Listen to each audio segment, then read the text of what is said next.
안녕하십니까, 이세영 목사입니다. 이번 주도 변함없이 하나님의 말씀을 들고 이 자리에 나왔습니다. 우리가 계속해서 구약 성경부터 신약 성경까지 창세기부터 계속 쭉 개관을 해오고 있는데요.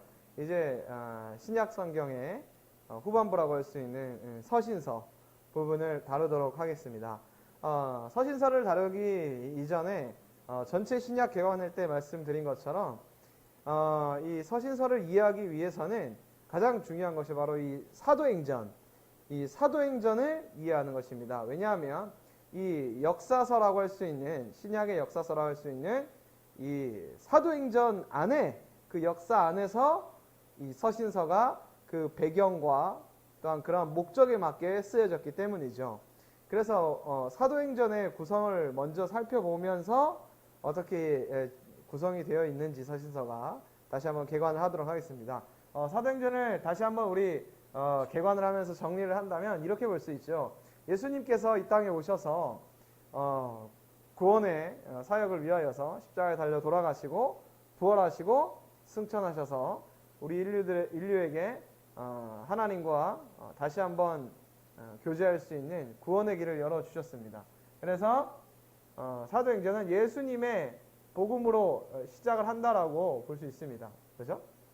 그런데 예수님께서 이 땅에 계실 때에는 예수님께서 사역하셨지만 예수님께서 이런 말씀하셨습니다. 제자들에게. 내가 아버지께로 가는 것이 너에게 더 유익하다. 왜냐? 내가 아버지께로 가야 너에게 성령님을 보내주시기 때문이다 라는 거죠. 결국에는 예수님께서 하셨던 그 사역을 이제 예수님께서는 이제 하나님 보좌 우편으로 승천하시고 성령님께서, 그죠? 성령님을 통하여서 계속적으로 그 사역들을 이루어 가고 계신다라는 거죠.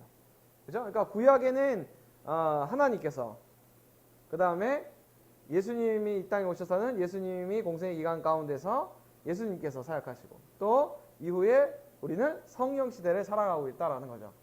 그래서 앞서서 이 사도행전은 누가가 기록했거든요.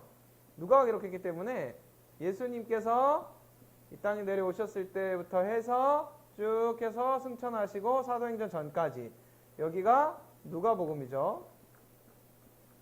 누가복음 가운데서 예수님께서 사역을 하시다가 이제 성령님께서 이제 쭉 이제 사역하고 계시는 중이죠. 네, 계시는 중이에요. 그래서 이게 사도행전. 그리고 여기가 뭘까요? 그렇죠. 예수님의 재림. 재림이 예수님께서 재림하셔서 심판주로 오셨을 때에 이후로부터는 이제 성령 시대가 되고 하나님의 나라가 온전하게 이루어지는 것이다 라고 보면 되겠습니다. 자, 그랬을 때에 지금 우리가 이 사도행전을 잘 이해를 해야만 이 안에서 각 서신서들이 쓰여진 거거든요. 서신서들이 쓰여진 거기 때문에 이 사도행전을 잘 이해해야 이 서신서를 잘 이해할 수 있다라는 사실이죠. 그래서 사도행전은 성령님께서 사도들을 통하여서 교회를 세우시고, 그죠? 교회를 세우시고, 그리고 확장하신 이야기다라고 정의를 내리면 되겠습니다. 자, 이런 확장하는 가운데서 서신서들이 쓰여졌다라는 거죠. 그죠? 서신서들이. 그리고 쭉 여기 은광교회도 여기 딱 있다라는 거죠. 그죠? 자, 그래서 이런 모든 서신서를 이해하기 위해서는 이런 큰 틀을 이해하면 되고, 성령께서 하시는 이야기들, 사도행전의 이야기들, 그리고 나서 교회란 무엇인가에 대해서도 이해를 잘 해야 이 서신서를 잘 이해할 수 있어요. 왜냐? 그 서신서를 쓸 때에 그 교회에게 맞게, 그 다음에 그 시대에 맞게 썼기 때문에 교회의 그 상황들과 교회가 무엇인가에 대해서 잘 이해를 해야지만 이 서신서를 잘 이해할 수 있다라는 사실입니다. 자, 그래서 사도행전을 꼭 읽어보고 서신서를 시작해야 된다라는 사실이죠. 자, 그랬을 때 서신서를 들어가 보면 이제 구조적으로 한번 보도록 하겠습니다. 구조적으로 보게 되면 바울 서신서와 그 다음에 공동서신, 그러니까 일반적인 교회들에게 쓴 공동서신, 일반서신이 있습니다. 이번에는 사도 바울의 서신서를 먼저 보면 그 사진을 한번 보여드릴게요. 그림을.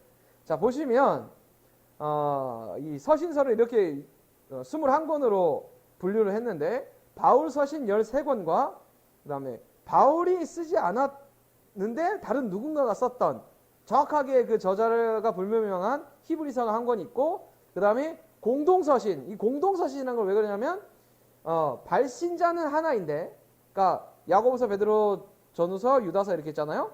그러니까 야고보서가 공통적인 교회들에게 일반 서신, 공동서신이라는 건 일반적인 교회들에게 교회 모든 공동체에게 일반적으로 주어지는 그러한 서신이다라는 의미로 공동서신이라고 하는 거예요. 그죠? 바울 서신은 사도 바울이 그 교회에게 특별히 쓴 서신이기 때문에 그 교회의 이름을 따서 데살로니가 교회에게 쓴 편지 이런 식으로 가는 거죠. 자, 그랬을 때에 그런 공동서신이 7권 이렇게 구성되어져 있다라는 겁니다. 그리고 바울 서신을 잠깐 다시 가보면 7교회에게 9권의 책을 썼고 그 다음에 3명의 인물들에게 4권의 책을 씁니다. 그게 무슨 말이냐? 자, 보시면 데살로니가 전후서, 고린도 전후서, 갈라디아서, 로마서의 교회들에게 쓴 편지, 그리고 에베소서, 골로새서, 빌레몬서, 빌립보서가 있는데 이거는 옥에 갇혔을 때 쓴 편지라고 해서 옥중서신. 그리고 목회서신이라고 해서 이제 디모데에게 쓴 편지, 디모데 전후서, 디도에게 쓴 디도서 이렇게 구성되어져 있습니다. 자, 그랬을 때 자 여기 다시 보시면 이 사도 바울의 편지의 특징은 그렇습니다. 사도 바울이 이 선교를 하면서 각 교회들에게 각 교회의 상황에 맞춘 편지를 쓰게 됩니다. 편지를 쓰게 돼요. 그렇기 때문에 교회란 무엇인가 그것을 아는 게 중요하다는 거죠. 교회는 뭘까요? 각 교회들의 문제들이 있었어요. 교회는 이제 보이는 교회와 보이지 않는 교회로 구분할 수 있다라는 거예요. 구분할 수 있다라는 거. 이게 다르다라는 게 아니에요. 이게 vs 이게 다르다라는 게 아니에요. 다른 게 아니라 뭐라고요? 그렇게 구분할 수 있다라는 거죠. 이렇게 구분할 수 있다. 그런데 그래서 교회란 무엇인가에 대해서 살펴볼 때 보이는 교회를 우리가 그래서 예전에는 성전이라고 했잖아요. 성전. 보이는 성전이 뭘까요? 우리가 지금 엄밀한 표현으로 하면 교회가 문 닫았어 이렇게 얘기하면 안 됩니다. 교회는 문을 닫을 수가 없어요. 여보래요.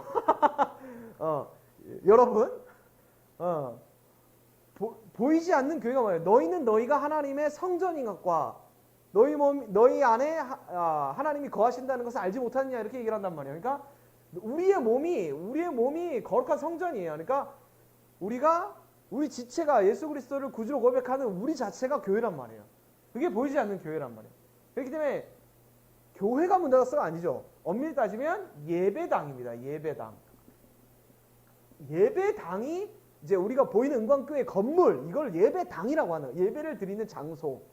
잘 표현을 하셔야 돼요. 교회는 결코 무너지지 않아요. 예배당은 생겨났다가 없어지고 무너질 수도 있지만 교회는 무너지지 않는단 말이에요. 그걸 정확하게 표현하셔야 되는 거예요. 그죠?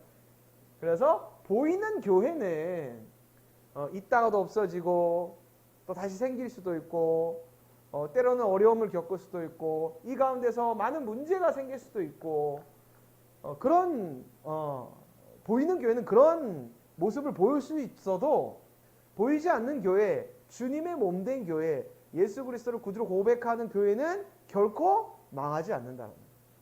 만약에 교회가 망한다, 교회가 없어져야 된다라는 것은 주님을 부정하는 거예요. 주님의 몸을 부정하는 거니까. 그죠? 결코 그렇지 않습니다. 여러분, 교회를 사랑해야 돼요. 교회는 결코 무너지지 않는 거예요. 주님 오시는, 재림하시는 그날까지 주님의 몸된 교회는 어떤 형태를 가지든지, 보이는 어떤 형태를 가지든지 반드시 이 땅에 존재를 한다라는 거죠. 주님이 그렇게 말씀하시고 주님이 세운 교회니까. 그죠? 자, 그랬을 때에 우리 서신서를 쭉 발표하면 각 교회에 그러면 뭐가 있을까요? 각 보이는 교회에 각 문제들과 어려움과 그 다음에 또 칭찬할 것과 여러 가지 상황이 많이 있을 거 아니에요. 그거에 대한 이제 답변을 주는 거죠. 그죠? 신학적 답변. 그 다음에 하나님의 말씀에 선포를 하고 있는 것이 서신서의 편지라는 거죠. 각 교회의 상황에 맞추어서 그 문제나 어려움이나 칭찬할 것과 그 상황에 맞추어서 그러한 답변을 해주는 것이 사도 바울 서신서의 특징이라는 거죠. 뭐 개인에게도 마찬가지고요, 그렇죠? 개인에게도. 자, 그랬을 때에 또 일반 서신, 공동서신을 살펴보면 공통적으로 주어진 서신이라는 거예요. 그래서 베드로가 일반적인 교회들에게 주는 메시지라는 거예요. 그래서 어떤 그 상황이라기보다는 모든 교회가 이렇게 해야 된다라는 내용들을 많이 담고 있죠.